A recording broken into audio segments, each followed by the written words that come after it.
ಈ ಪವಿತ್ರ ರಾಖಿ ಹುಣ್ಣಿಮೆಯ ಶುಭ ದಿನದಂದು ಬನ್ನಿ ನಮ್ಮೆಲ್ಲರ ರಕ್ಷೆಯಾದ ಗುರು ರಕ್ಷೆಯನ್ನು ಸ್ಮರಿಸುತ್ತಾ ಸಂಭ್ರಮಿಸೋಣ.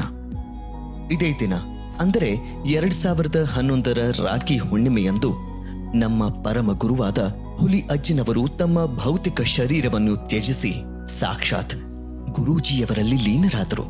ಆ ಪುಣ್ಯ ಸ್ಮರಣೆಯೊಂದಿಗೆ ಶ್ರೀ ಕ್ಷೇತ್ರ ಪುಣ್ಯಧಾಮದಲ್ಲಿ ಹುಲಿ ಅಜ್ಜನ ಸ್ವರೂಪವೇ ಆಗಿರುವ ನಮ್ಮ ಗುರುದೇವ ಗುರೂಜಿಯವರ ದಿವ್ಯ ಸಾನ್ನಿಧ್ಯದಲ್ಲಿ ಈ ದಿನವನ್ನು ಕಳೆಯೋಣ. ಜೊತೆಗೆ ಜಗನ್ಮಾತೆ ಶ್ರೀ ಬಾಲ ತ್ರಿಪುರ ಸುಂದರಿ ಅಮ್ಮನವರ ದರ್ಶನ ಪಡೆದು ನಿರಂತರವಾಗಿ ನಡೆಯುತ್ತಿರುವ ಸತ್ಯನಾರಾಯಣ ಪೂಜೆಯಲ್ಲಿ ಭಾಗವಹಿಸಿ ಅವರೆಲ್ಲರ ಅನುಗ್ರಹಕ್ಕೆ ಪಾತ್ರರಾಗೋಣ.